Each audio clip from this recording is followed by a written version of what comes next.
Mainit ang araw sa Puebla noong ako'y 8 taong gulang. Mula sa bintana ng aming maliit na bahay, naririnig ko ang mga kampana ng malapit na simbahan Katolika, kumakalansing sa bawat oras. Noon, hindi ko pa lubos na nauunawaan ang lalim ng aming pagbabago bilang pamilya. Ngunit isang eksena ang hindi ko malilimutan, ang aking ina, si Donna Teresa, nakatayo sa harap ng isang kahon na puno ng mga banal na card, rosaryo, at maliliit na imahen ng mga santo. Hawak niya ang isang pusporo, nanginginig ang kanyang kamay. Bago tayo magsimula, i-like mo na at mag-subscribe dahil may mga bagay dito na kailangan mong malaman bago pa ang iba. Mga demonyo silang nakabalat kayo, bulong niya, bago sinindihan ang apoy. Unti-unting tinupok ng apoy ang mga larawang minahal niya noon bilang Katoliko. Ang usok ay kumalat sa buong bahay, at bilang bata, nakatayo lang ako, pinagmamasdan ang pagbabagong iyon na parang isang ritual ng pagpapalaya. Lumapit sa akin ang aking ama, si Don Ernesto, at marahang hinawakan ang aking balikat. Anak, anya, ito ang unang hakbang.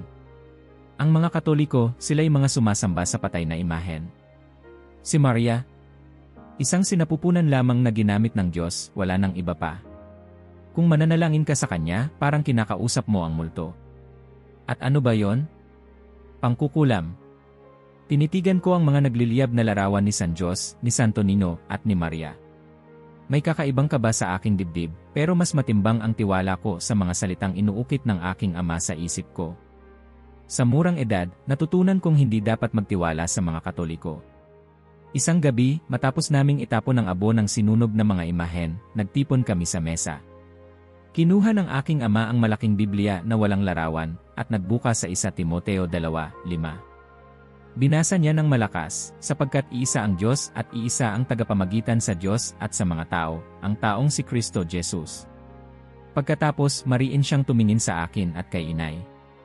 Kaya't anak, huwag na huwag mong kalilimutan ito. Ang sinumang nagtuturo ng iba pa, lalo na ang mga Katoliko, ay nililinlang ni Satanas mismo. Lumipas ang mga taon, at dinala nila ako sa Pentecostal Bible Institute of Mexico. Doon, para akong sundalong sinasanay sa digmaan laban sa isang kalabang hindi nakikita. Tuwing klase, inuulit namin na parabang mantra, Sola Scriptura, Solus Christus, Sola Gratia, Sola Fide. Ang bawat leksyon ay may kasamang pag-atake sa mga Katoliko na diumano'y dakilang simbahan ng Apokalipsis, na ang Papa ang Antikristo, na si Maria ay isang idolo. Hindi lamang ito doktrina. Isa itong kultura, isang paraan ng pamumuhay. Sa mga pasilyo ng seminaryo, naririnig ko ang mga kaklase kong tumatawa sa mga Katolikong estudyante sa syudad. Mga kaawa-awa, wika ng isa, ang tingin nila ay may kapangyarihan ang isang estatwa. Hindi nila alam na gawa lang sa kahoy at pintura yon. Tumawa rin ako, kahit may maliit na tanong na kumikiskis sa loob ko, paano kung may iba pang hindi ko nauunawaan? Ngunit mabilis ko ring itinaboy ang pagdududang iyon. Pag-uwi ko sa Puebla, mas tumindi ang pagsasanay sa akin ng aking ama. Isang gabi, habang naglalakad kami sa makasaysayang sentro, huminto kami sa harap ng isang prosesyon. May dalang estatwa ng Birheng Maria ang mga debotong Katoliko, nakapalibot sa insenso at mga kandila. Maririnig ang taimtim nilang dasal at ang mga batang nakaluhod sa kalsada. Anak, bulong ng ama ko, tingnan mo. Ito ang sinasabi kong espiritual na pagkabulag. Para silang mga alipin ng Papa. At tandaan mo ito, isang araw, magiging tungkulin mo na ipaglaban ang katotohanan laban sa kanila. Tumingala ako sa estatwa, ang mga mata ni Maria ay tila nakatingin sa akin mula sa malayo. Hindi ko alam kung bakit, pero may kakaibang init sa dibdib ko, saglit na ginhawa. Ngunit bago pa ako tuluyang matulala, hinila na ako ng aking ama palayo. Sa aming tahanan, walang krus na may nakapako. Para sa amin, ang krus ay dapat walang laman, tanda na si Kristo ay muling nabuhay.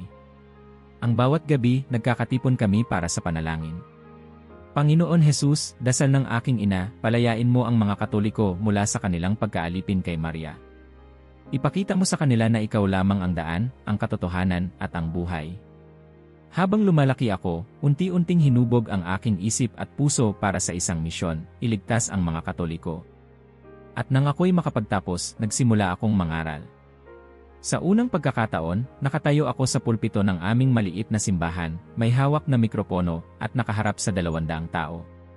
Mga kapatid, sigaw ko, habang tumatama ang liwanag sa aking mukha, ang mga Katoliko ay ginawang Diyosa ang isang babae. Ngunit sinasabi ng Biblia, may isa lamang na tagapamagitan, si Kristo Jesus. Si Maria ay isang ordinaryong babae. Ginamit siya ng Diyos, ngunit siya ay lumipas, wala nang iba pa. Umalinggaw ang isang sabayang i-amen mula sa kongregasyon. Narinig ko ang aking sariling tinig, mas matatag kaysa dati, at sa loob-loob ko, naramdaman kong tinutupad ko ang tungkulin na iniwan ng aking ama sa akin. Sa bawat sermon, mas lalo akong lumalalim sa galit laban sa Katolisismo. At sa bawat amen ng aking mga tagapakinig, mas lalo kong pinaniniwala ang tama ang landas na tinatahak ko. Ngunit sa ilalim ng apoy ng aking mga salita, may maliit na tinig na hindi ko kayang patahimikin. Isang tanong na nagtatago sa kailaliman ng aking puso, at kung mali kami. Ngunit pinili kong hindi pakinggan yon. Sa oras na yon, ang tanging mahalaga ay ang laban, isang laban na sa tingin ko'y banal at ipinagkatiwala sa akin ng Diyos. Lumipas ang mga taon at natagpuan ko ang aking sarili na hindi na lamang isang batang pinapasan ang aral ng kanyang ama, kundi isang ganap na pastor ng isang lumalagong kongregasyon. Ang Solo Cristo Salve Evangelical Church ay nagsimula bilang maliit na pagtitipon sa isang lumang bodega sa gilid ng Puebla. Ngunit sa loob ng ilang taon, napuno ito ng mga upuan, tumayo ang mga bagong dingding, at nagkaroon ng entablado na may malalakas na loudspeaker na umaalingaw sa bawat sulok ng kapitbahayan. Tuwing linggo, 200 mukha ang nakatingin sa akin, naghihintay sa mga salitang isasalaysay ko mula sa pulpito. Ako'y naging isang general sa larangan ng espiritual na digmaan, at ang aking sandata ay hindi baril kundi Biblia. Mga kapatid, sigaw ko habang hawak ang aklat, huwag kayong malinlang. Ang Papa ay hindi pinuno ng simbahan ng Diyos, kundi isang antikristo. Ang mga santo ay hindi makapamagitan. At si Maria, huminto ako sandali, sabay hampas sa lamesa, siya'y isang babae lamang na ginamit ng Diyos. Wala siyang kapangyarihan. Ang lahat ng kaluwalhasyan ay kay Kristo lamang. Sumabay ang kongregasyon ng malalakas na amen, na para bang alon ng kumpirmasyon na dumadaluyong mula sa bawat isa. Nakita ko sa kanilang mga mata ang parehong apoy na nagsisilab sa akin. Para bang bawat sermon ko ay nagbibigay sa kanila ng bala, laban sa kanilang mga kapitbahay at kamag-anak na Katoliko. Sa tahanan, naging misyon na rin ng aking asawa at mga anak ang laban na ito.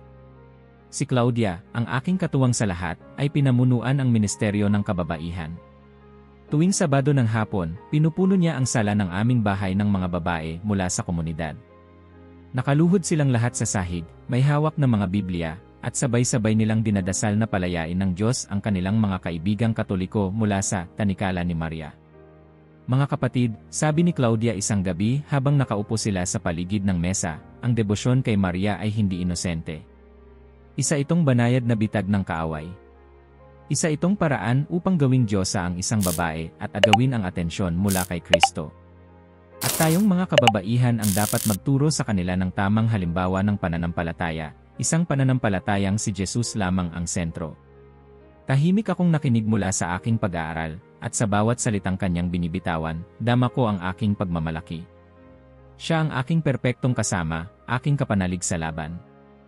Samantala, si Samuel, na 17 taong gulang, ay nagsimula na ring mangaral.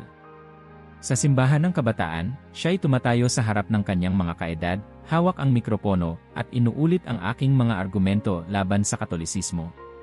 Mga kapatid, sigaw niya, ang rosaryo ay walang saysay na pag-uulit.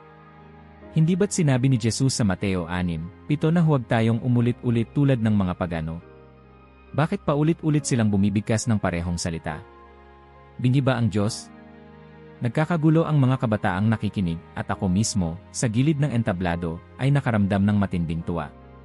Para bang nakikita ko ang aking sarili sa kanya, isang batang mandirigma na handang ipaglaban ang katotohanan.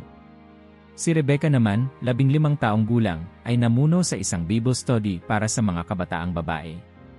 Sa bawat pagtitipon, itinuro niya kung paano pasinungalingan ang mga kasinungalingan ng Katolisismo. Minsan, may isang kaklase siyang Katoliko na naglakas loob na ipagtanggol ang kanyang pananampalataya. Umuwi si Rebecca sa amin, nag-aalab ang kanyang mga mata. Papa, wika niya, sinabi ng kaklase ko na si Maria raw ay tagapamagitan at ina ng lahat ng Kristiyano. Tiningnan ko siya sa mata at sinabi, wala yan sa Biblia. Isa lamang siyang babae. At tumahimik siya, Papa. Hindi na siya nakasagot. Natawa ako at mahigpit siyang niyakap. Anak, mahusay. Iyan ang ibig sabihin ng pagiging tapat sa salita ng Diyos. Sa bawat miyembro ng pamilya, ang misyon ay isa, sirain ang mga huwad na paniniwala ng mga Katoliko at ilapit sila sa tunay na ebanghelyo. Ang aming bahay ay naging kuta ng kampanya laban sa Roma. Sa mga dingding ng aking pag-aaral, nakahanay ang daan-daang aklat, mula sa makalumang anti-Catholic na sulatin hanggang sa pinakabagong polyeto. Gabi-gabi, binabasa ko ang mga ito, naghahanda ng mga sermon na mas mabigat, mas matalim, mas nakakayanig sa mga nakikinig. At bawat linggo, nagyayari ang parehong eksena. Ako, nakatayo sa pulpito, tinuturo ang Biblia, at sumisigaw, mga kapatid, ang Katolisismo ay panlilinlang. Hindi kayo maliligtas ng mga santo, hindi kayo maririnig ni Maria. Si Kristo lamang ang daan. At bawat sagot na amen, ay parang patunay na ako'y nasa tamang landas. Ngunit sa mga gabing tahimik, matapos kong isara ang aking mga libro, may mga sandaling nananatili sa aking isipan ang ilang tanong. Bakit ganoon kalalim ang pananampalataya ng mga Katoliko sa kanilang mga prosesyon at misa? Bakit, sa kabila ng aking sermon, hindi sila lubos na natitinan? Ngunit agad kong itinataboy ang mga tanong na iyon, pinapaniwala ang sarili na iyon ay tukso lamang. Ako'y pastor, ama, at sundalo ng katotohanan. At sa oras na iyon, wala akong dudang ako'y nasa gitna ng digmaang banal laban sa kasinungalingan ng Roma. Ang Puebla ay isang lungsod na hindi mo maaaring ihiwalay sa Katolisismo. Sa bawat kanto, mayroong kapilya o dambana. Sa bawat kalye, may tindahan na nagbebenta ng mga rosaryo, kandila, at mga imahen ng mga santo. At sa bawat paglipas ng oras, maririnig mo ang mga kampana ng simbahan na kumakalansing, para bang nagpapaalala sa lahat na ang kanilang mundo ay nasa ilalim ng pananampalatayang Katoliko. Sa unang tingin, marahil ito'y isa lamang karaniwang tanawin ng isang tradisyonal na lungsod sa Mexico. Ngunit para sa akin, bawat kampana ay tila isang paalala ng kaaway. Bawat prosesyon ay isang nakakasulasok na ritual ng paganismo. Tuwing dumadaan ako sa makasaysayang sentro at nakikita ang mga tao na tumatawid ng sarili nilang katawan sa harap ng isang imahen, ang puso ko'y napupuno ng awa ngunit higit ng pagkasuklam. Minsan, dala ko ang aking mga anak, dumaan kami sa isang prosesyon. Ang mga deboto ay nakaluhod sa semento, may hawak na kandila, at dahan-dahang sumusunod sa imahen ng Birheng Maria na nakadamit ng asul at puti. Si Rebecca, na noon ay bagong 15 taong gulang, ay kumapit sa aking kamay. Papa, bakit nila ito ginagawa? Hindi ba't sinabi natin na si Maria ay isang ordinaryong babae? Tumango ako, pinisil ang kanyang palad. Anak, tignan mo kung paano sila inalipin ng kasinungalingan. Para silang mga bulag na sumusunod sa isang anino. Tandaan mo ito, hindi sila dapat kainggitan kundi dapat ipanalangin. Sapagkat ang totoo, sila'y mga bihag ng kaaway. Ngunit sa kabila ng mga salitang iyon, may bahagi sa akin na hindi mapigilang mapansin ang mga luha ng matatandang babae, ang taimtim na panalangin ng mga kabataan, at ang tunog ng mga kanta na may halong pananampalataya at pag-asa. Ang kanilang debosyon, bagamat sa tingin ko'y mali, ay tila mas totoo kaysa sa apoy ng aking sermon. Isang hapon ng Marso, matapos akong mangaral sa isang pampublikong plaza laban sa mga Katoliko, lumapit sa akin ang isang matandang lalaki. Siya'y maputi na ang buhok, nakasuot ng simpleng guwantes, at may hawak na baston. Ang kanyang pangalan, Don Aurelio. Kilala siya sa aming baryo bilang isang respetadong Katoliko. Pastor, anya, may boses na kalmado at magalang, maaari ba kitang makausap? Tumango ako, bagaman sa loob-loob ko'y naghanda na akong pabulaanan ang kanyang mga argumento. Ano ang kailangan mo, Don Aurelio? Pastor, sabi niya, bakit mo inaatake ng labis ang aming ina? Hindi mo ba alam, siya ang nagtuturo sa atin na sundin si Jesus? Sa Ebanghelyo ni Juan, sa kasalan sa Kana, sinabi ni Maria sa mga tagapaglingkod, gawin niyo ang anumang sabihin niya sa inyo. Hindi ba't malinaw iyon? Hindi siya umaagaw ng kaluwalhatian. Siya'y nagdadala lamang sa atin kay Kristo. Napatawa ako, may halong pangungutya. Don Aurelio, ikaw ay lubhang nalinlang. Ang Biblia ay malinaw. Si Maria ay isang babae lamang na ginamit ng Diyos. Pagkatapos niyang isilang si Jesus, siya'y nawala na sa kasaysayan. Ang inyong mga dasal sa kanya ay hindi naiiba sa pakikipag-usap sa mga patay. At malinaw ang sinabi ng Diyos sa Deuteronomio, bawal makipag-ugnayan sa mga patay. Tahimik siyang nakinig, marahan lamang na tumango. At pagkatapos, may sinabi siyang hindi ko inaasahan, hindi ako nagdarasal kay Maria na para bang siya'y Diyos. Humihingi lamang ako ng kanyang panalangin, tulad ng paghingi mo sa iyong asawa na ipanalangin ka kapag ikaw ay may sakit. Pastor, hindi ba't ang mga patay kay Kristo ay buhay sa kaluwalhatian? Parang may sumundot sa aking dibdib. Nais kong agad siyang pabulaanan, ngunit wala akong maibigay na kasagutan. Naramdaman kong kumirot ang aking pride, kaya't mabilis kong inatras ang aking katawan at itinaas ang aking boses. Iyan ay katolikong pilosopiya lamang. Walang lugar sa salita ng Diyos ang iyong sinasabi. Ngunit habang papalayo siya, dala ang kanyang baston at mabagal na hakbang, nanatili sa isip ko ang kanyang tinig, hindi mapanghamon, hindi bastos, kundi puno ng kababaang loob. Hindi ako nagdarasal kay Maria bilang Diyos, hinihiling ko lamang na ipanalangin niya ako. Gabi-gabi, habang ako'y nag-iisa sa aking pag-aaral, bumabalik ang kanyang mga salita. Pinilit kong lunukin ito bilang isang tusong bitag ng Katolisismo. Ngunit bakit, sa unang pagkakataon sa maraming taon, naramdaman kong kulang ang aking mga kasagutan. At mula sa araw na yon, nagsimulang lumitaw ang unang bitak sa matibay kong muog ng paniniwala. Sa buong buhay ko bilang pastor, wala pang araw na aking hinintay ng may ganoong sigla tulad ng ika-12 ng Disyembre. Para sa mga Katoliko, ito ang kapistahan ng kanilang mahal na Birheng Guadalupe. Para sa akin, ito ang magiging pinakamalaking pagkakataon upang tuluyang ilantad ang kasinungalingan. Ilang buwan bago ang petsa, halos hindi ako natulog ng mahimbing. Bawat gabi, nakaupo ako sa aking mesa, nakabukas ang mga aklat, mga polyeto, at makapal na kwaderno na puno ng mga tala. Inisa-isa ko ang kasaysayan ng aparisyon. Binasa ko ang lahat ng salaysay ng mga Heswita, ng mga kronista, ng mga Katolikong manunulat. At sa bawat pahina, hinahanap ko ang butas, ang kontradiksyon, ang katibayan na magpapatunay na ang lahat ay katang-isip. Ricardo, sabi ni Claudia isang gabi habang dala ang tasa ng kape, nakikita ko ang pagod sa iyong mga mata. Ngunit alam ko, mahal, na ito ang laban na ibinigay sa iyo ng Diyos. Ngayong darating na Disyembre, marami kang palalayain. Marami kang itatakas mula sa panlilinlang. Hinalikan niya ang aking noo at dama ko ang kanyang pananalig na parang langis na nag-apoy pa lalo sa aking damdamin. Si Samuel, na ngayoy higit na aktibo sa kanyang ministeryo sa kabataan, ay nagpresenta na tulungan ako sa presentasyon. Papa, anya, gumawa ako ng mga slide. May diagram dito kung paano ninakaw ng Katolisismo ang mga imahe ng mga diyosa ng Aztec at ginawang mukha ni Guadalupe.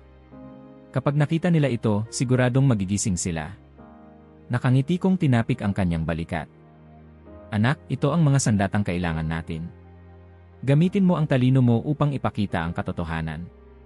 Si Rebecca naman, bagamat mas bata, ay sumulat ng kanyang sariling patotoo upang ibahagi sa mga kabataang darating. Papa, sabi niya, ipinapakita sa akin ang ilang pahina na sinulatan ng maayos. Gusto kong sabihin sa kanila kung paano ko nakitang walang kabuluhan ang rosaryo. Baka mas madali silang maabot kapag kabataan ang nagsasalita. Tinitigan ko silang dalawa at sa puso ko'y may halong pagmamalaki at kumpiyansa. Ang aking buong pamilya ay naging kasama ko sa laban. Ang aking misyon ay kanilang misyon. Ang aking apoy ay kanilang apoy. Dumating ang mga linggo ng huling paghahanda. Sa bawat sermon ko sa simbahan, ibinubulong ko sa aking mga miyembro, maghanda kayo. Sa ika-12 ng Disyembre, ipapakita natin sa lahat ng Puebla na ang Guadalupe ay isang malaking kasinungalingan. Dadalhin natin ang liwanag ng Ebanghelyo sa gitna ng kadiliman. At ang kongregasyon, may sabayang ni Amen, ay tumutugon na parabang isang hukbo ng mga sundalo. Sa mismong bisperas ng kapistahan, hindi ako nakatulog. Nakaupo ako sa tabi ng aking mga tala, paulit-ulit na binabasa ang mga argumento. Sa aking isip, naririnig ko na ang magiging reaksyon ng mga tao, ang kanilang pagkamangha, ang kanilang paggising mula sa pagkabulag. Kung makita lang nila ang katotohanan, bulong ko sa aking sarili, siguradong tatalikuran nila ang huwad na babaeng ito. Bago kami matulog, sama-sama kaming nanalangin bilang pamilya. Si Claudia ang nanguna. Panginoong Jesus, wika niya, gamitin mo ang aking asawa. Palakasin mo ang kanyang tinig. Buksan mo ang mga mata ng mga Meksikano. Sa araw na yon, ipakita mong ikaw lamang ang tagapagligtas. Habang nakapikit ako at nakikinig sa panalangin, nakaramdam ako ng matinding kumpiyansa na ang lahat ng aming pinaghirapan ay sa wakas magbubunga. Hindi ko alam kung bakit, ngunit sa kaibuturan ko, may munting kaba na hindi ko maipaliwanag. Para bang sa kabila ng aking katiyakan, may isang hindi nakikitang anino na nag-aabang. Ngunit pinili kong hindi ito pakinggan. Sa halip, pinatibay ko ang aking sarili. Bukas, sa araw ng Guadalupe, ibabagsak ko ang pinakamalaking Diyos-Diyosan ng Mexico. At mula roon, magsisimula ang tunay na kalayaan. Umaga ng ika-12 ng Disyembre, nagising ako ng may kakaibang lakas. Ang araw na ito ang pinakahihintay ko sa loob ng maraming buwan, at pakiramdam ko'y ito rin ang magiging rurok ng aking buong ministeryo. Habang iniinom ko ang malakas na kape na inihanda ni Claudia, binuklat ko muli ang aking mga tala. Pinag-aralan ko ang bawat argumento, bawat sipi, bawat diagram na ipapakita ko sa hapon. Ngayon, bulong ko, maraming kaluluwa ang maliligtas. Pagdating namin sa Municipal Auditorium, 3 oras bago ang programa, abala na ang aking mga kasamahan sa pagsasaayos. Ang mga screen ay nakatayo, handa na ang mga loudspeaker, at ang mga upuan ay nakahanay ng maayos. Nakita ko sina Samuel at Rebecca, abala sa kanilang mga notebook, naghahanda ng mga karagdagang punto na maaari nilang ibahagi.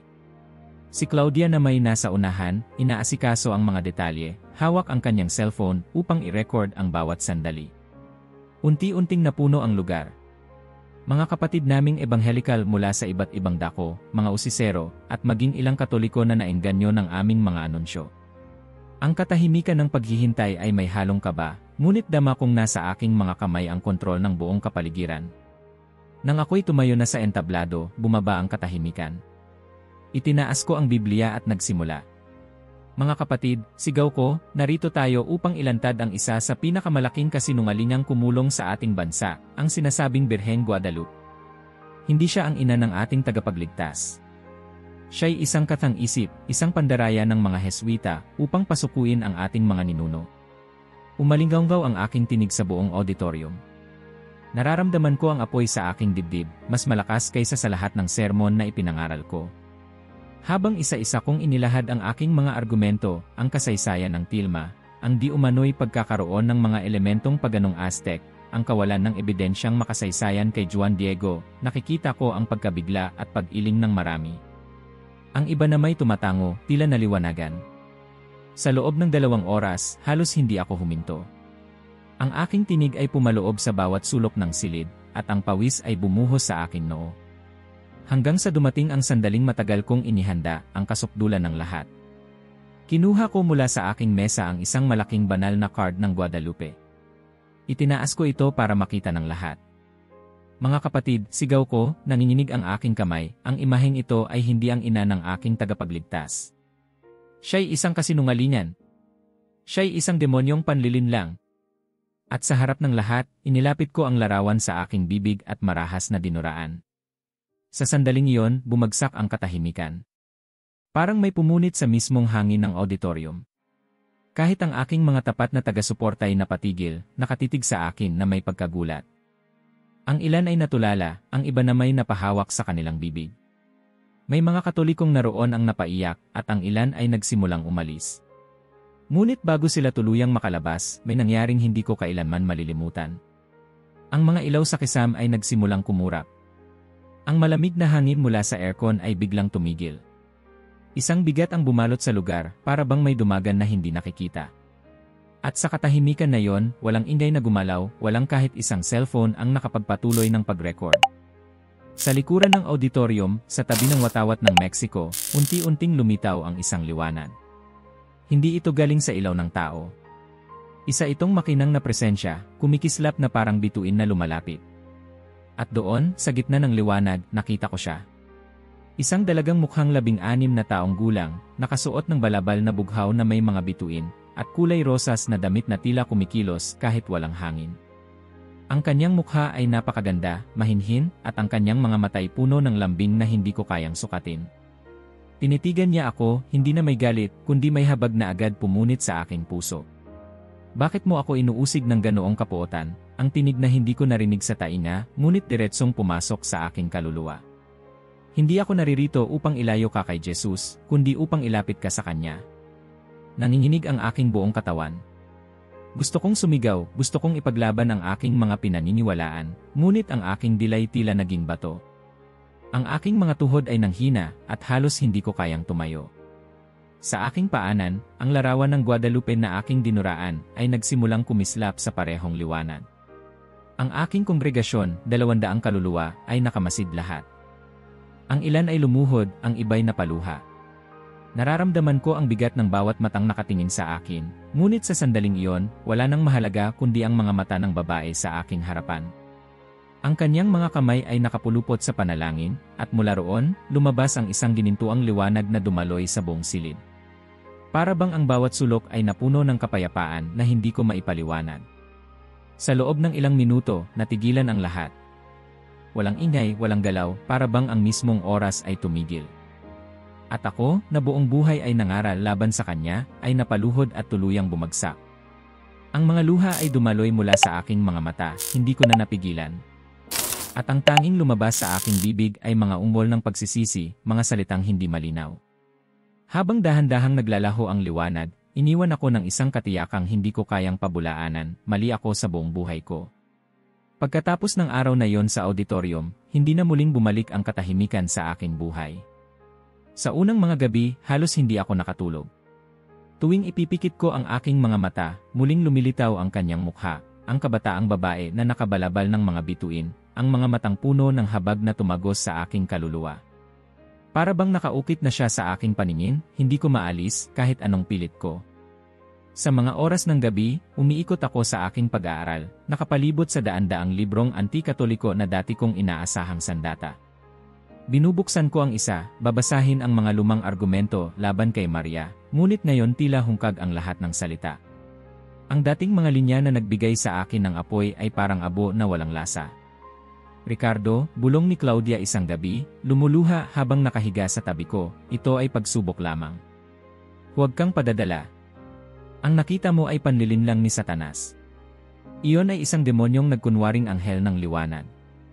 Kailangang lumaban ka, para sa Diyos, para sa ating pamilya. Pinilit kong tumango, ngunit sa loob-loob ko, may matinding pagtutol. Kung iyon ay panlilin lang, bakit dama ko ang kapayapaan na hindi ko kailanman naranasan sa lahat ng taon ng aking ministeryo?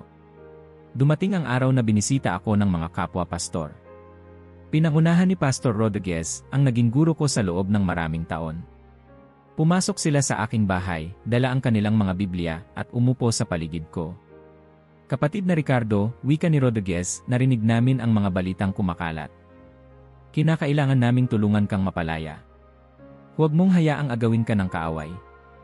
Ipinatong nila ang kanilang mga kamay sa akin at nagsimulang magdasal ng malakas. Sa pangalan ni Jesus, sinasaway ka namin, demonyo ng kalituhan. Palayain mo si Ricardo mula sa impluensyang Katoliko. Sawayin ka sa pangalan ng Panginoon.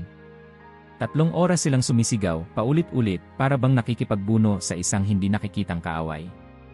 Ngunit habang tumatagal, imbes na gumaan ang loob ko, lalo akong nadaganan ng bigat. Para bang hindi nila ako pinapalaya, kundi lalo akong isinakal.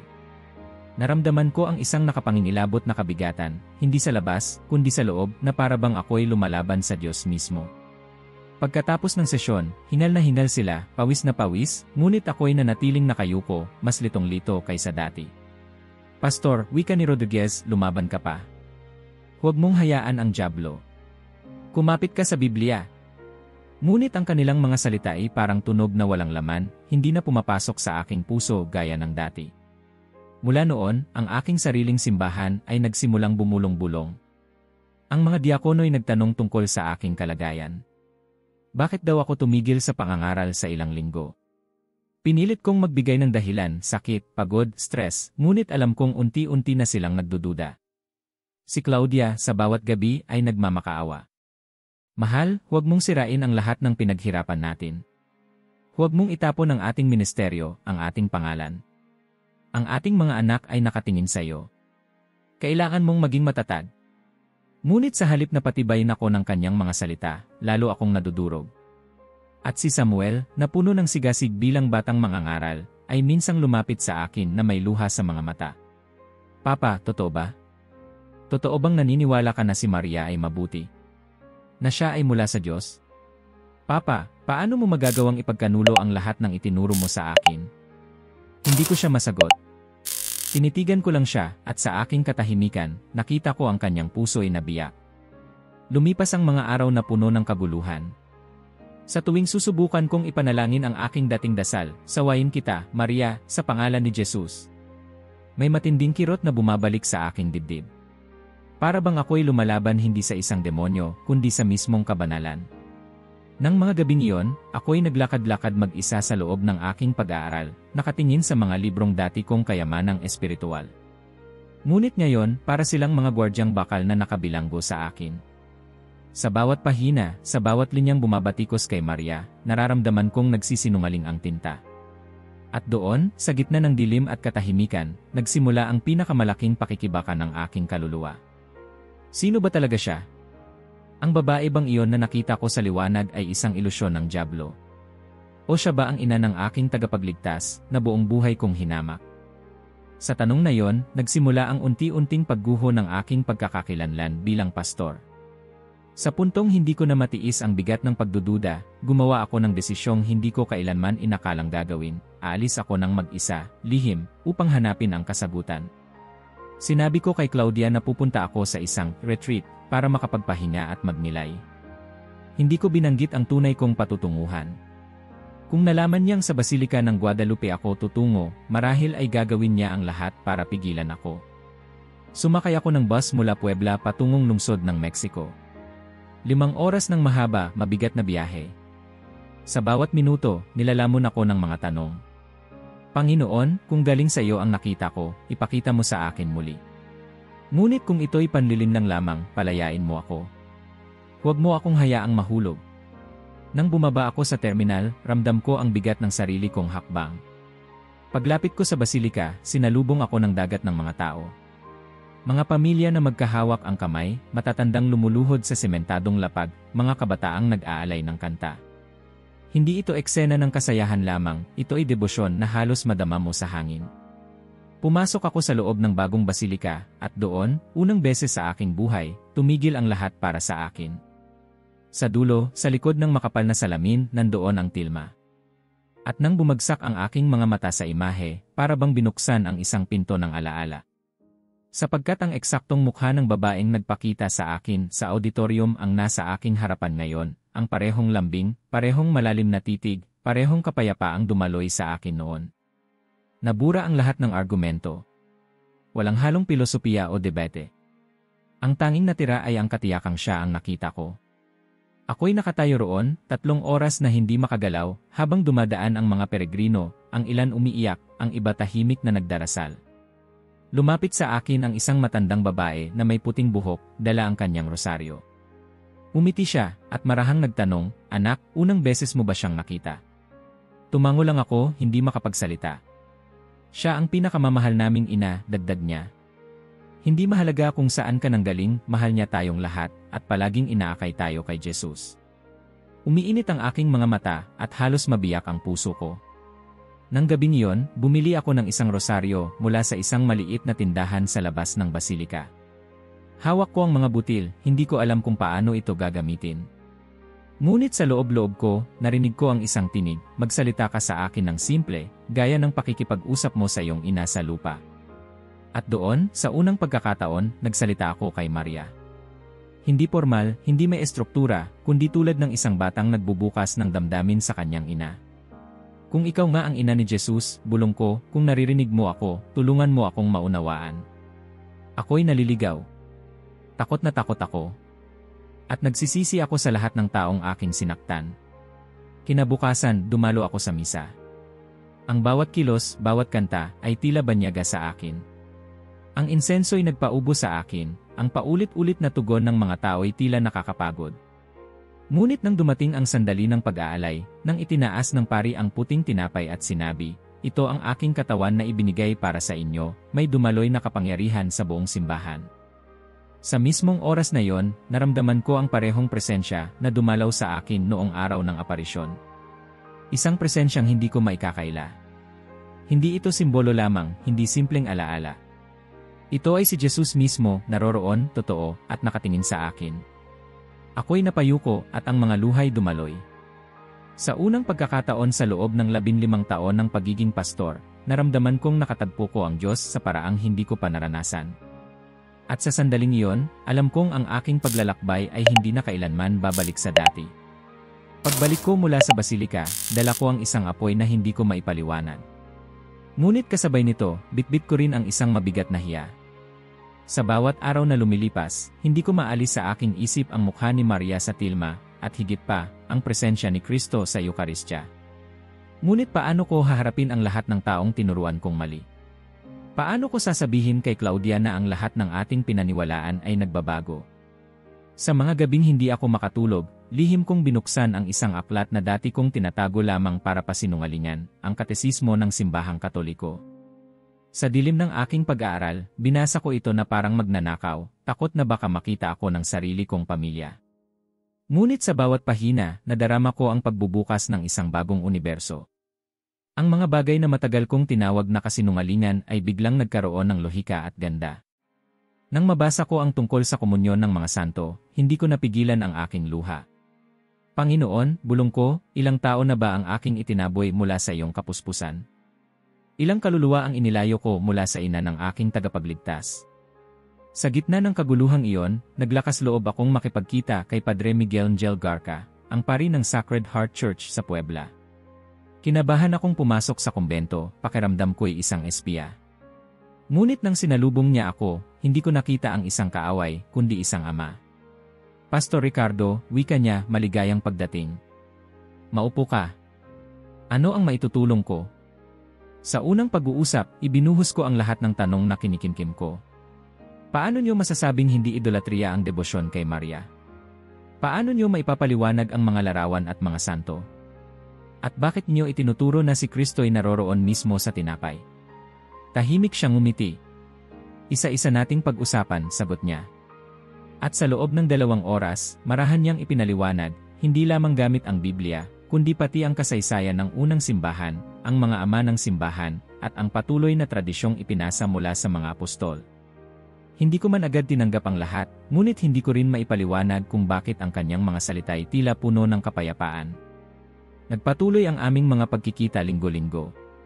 Sa bawat sesyon, unti-unting nabubunot ang mga tinik ng aking dating galit. Ngunit kasabay nito, nadarama ko rin ang bigat ng pagsisisi. Isang gabi, matapos kong isara ang pinto ng aking pag-aaral, lumuhod ako sa sahig at humagulgol. Diyos ko, daing ko, paano ko ayusin ang pinsalang aking ginawa? Paano ko ibabalik ang mga taong inilayo ko sa iyo?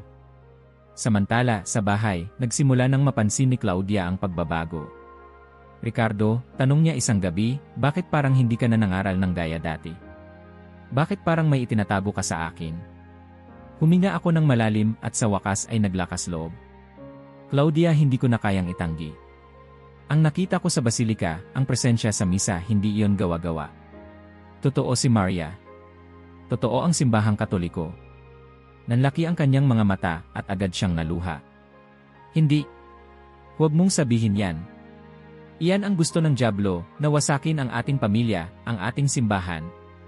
Umalis siya, iniwan akong nanginginig. Lumipas ang mga linggo at nanatiling malamig si Claudia. Ngunit isang gabi, nang ako'y nagdarasal mag-isa, siya'y pumasok, umiiyak. Ricardo, anya, kung totoo ngang inilapit ka ni Maria kay Jesus, kung totoo ngang mas minahal mo si Kristo, dahil sa kanya ayaw kong mawalan ng pananampalataya. Gusto ko ring malaman. Yumakap kami, at sa unang pagkakataon matapos ang mahabang panahon, naramdaman kong hindi ako nag-iisa sa laban na ito. Ngunit hindi ganoon kadali kay Samuel at Rebecca. Nang marinig nila ang aking mga pagdududa, halos pasigawan nila ako. Papa, sigaw ni Samuel, niloloko mo ba kami? Lahat ng itinuro mo, kasinungalingan pala. Paano kami maniniwala sa iyo kung ngayon sinisira mo ang lahat? Si Rebecca na may lumayo, umiiyak, pakiramdam niya'y ipinagkanulo ko siya. Masakit para sa akin ang makita silang ganoon. Ngunit sa halip na pilitin, pinili kong manahimik.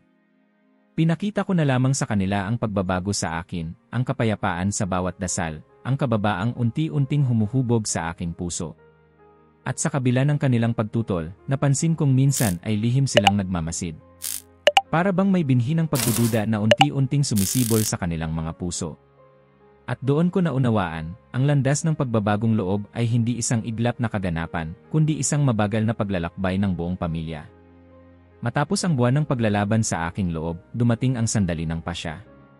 Alam kong hindi ko na kayang manatili bilang pastor sa simbahan na buong buhay kong pinangunahan. Hindi ko na kayang tumayo sa pulpito at magsalita laban sa simbahan ngayon ay nakilala ko bilang tahanan ng aking tagapagligtas. Sa isang linggong umaga, sa halip na mangaral, humarap ako sa kongregasyon at sa tinig na nanginginig, sinabi ko, mga kapatid, hindi ko na kayang itago pa. Ang aking landas ay nagbago. Ako'y tatahak sa simbahang Katoliko. Parang kumulob sa loob ng gusali. May ilan na tumayo at umalis agad. Ang iba'y tumutol, sumigaw ng pagtataksil. Ang ilan na may nanatiling nakaupo, luhaan, hindi makapaniwala. Sa gitna ng kaguluhan, narinig ko ang boses ni Claudia, na matagal nang nakikipaglaban sa sarili, sumigaw mula sa gitna ng hanay, kung si Maria ang naglapit sa iyo kay Jesus, sasama ako. Hindi ko gustong iwanan ang pananampalatayang natagpuan mo. Ang mga salitang iyon ang nagselyo sa aking pasya. Lumapit siya sa akin, mahigpit akong niyakap at sabay kaming umiyak. Ang mga anak naming sina Samuel at Rebecca ay galit na galit noon. Papa, paano mo magagawa ito? Lahat ng itinuro mo, lahat ng ipinaglaban natin, itatapon mo lang. Ngunit sa kabila ng kanilang sigaw, nakita ko sa kanilang mga mata ang butil ng kuryosidad. Hindi agad, ngunit alam kong may panahon para sa kanila. Sumunod na mga buwan ay mabigat. Nawala ang aming tirahan, pagmamay-ari iyon ng simbahan. Nawala rin ang aking sweldo, at kinailangan kong humanap ng trabahong sekular na noon ko palang muling pinasok matapos ang 15 taon. Ang mga kaibigang pastor ay lumayo, tinawag akong traidor, binalaan ng iba laban sa akin. Ngunit sa kabila ng lahat, sa bawat gabing kami sabay-sabay nagdarasal ng rosaryo, dama ko ang kapayapaang hindi maikakaila. Pumasok kami ng buong pamilya sa programa ng rito ng inisasyon ng mga matatanda sa Sacred Heart Parish, sa ilalim ng paggabay ni Padre Miguel Angel.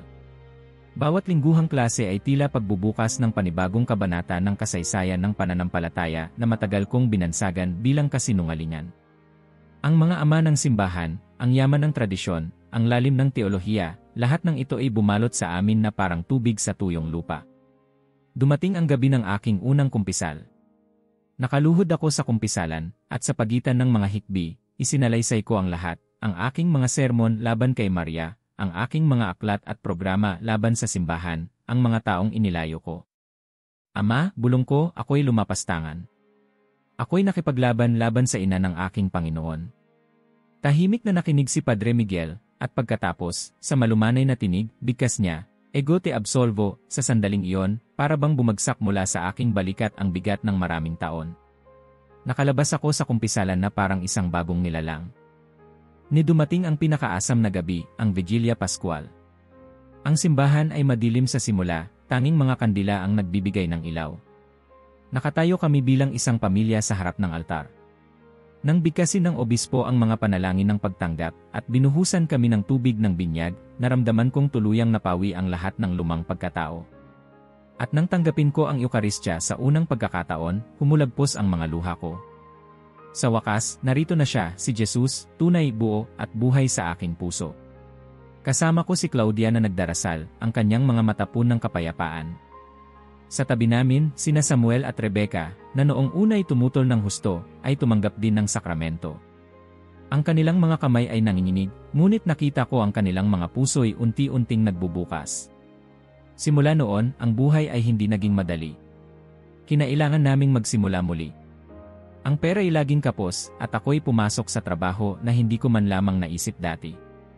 Ngunit higit sa lahat ng material na nawala, nakamit naman namin ang isang kayamanang hindi matutumbasan, ang kapayapaang dala ng katotohanan. Unti-unti, nakilala ang aking patotoo. Inimbitahan ako sa iba't ibang parokya upang magbahagi ng aking karanasan. Doon ko nakitang ang aking dating galit ay napalitan ng misyon, hindi na upang umatake, kundi upang magpaliwanag, magpakumbaba, at mag-anyaya. Sinabi ko sa mga kapatid naming ebanghelikal, hindi ko kayo inaatake. Ibinabahagi ko lamang kung paano ko natagpuan ang kabuuan ng pananampalataya. At kung ginawa ito ng Diyos para sa akin, maaari rin niyang gawin para sa inyo. Ngayon, tuwing darating ang ika-12 ng Disyembre, hindi na ako nagtutungo upang magprotesta, kundi upang magpasalamat. Kasama ang aking asawa at mga anak, bumabalik kami taon-taon sa Basilika ng Guadalupe. Nakaupo kami sa gitna ng dagat ng mga peregrino, nakatingin sa tilma na minsang aking nilapastangan. Ngunit sa halip na galit, puno ang aking puso ng walang hanggang pasasalamat. At sa bawat taon na lumilipas, mas lalo kong nauunawaan ang katotohanan, hindi ako inilayo ni Maria kay Jesus. Siya ang nagdala sa akin sa mapagmahal na mga bisig ng kanyang anak.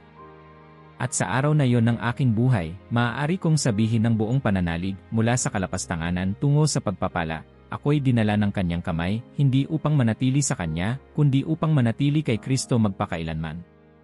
Kung naabot mo na ito, mag-iwan ng like at mag-subscribe. Kasi ang mga ganitong kwento, dapat ikaw ang unang makakaalam.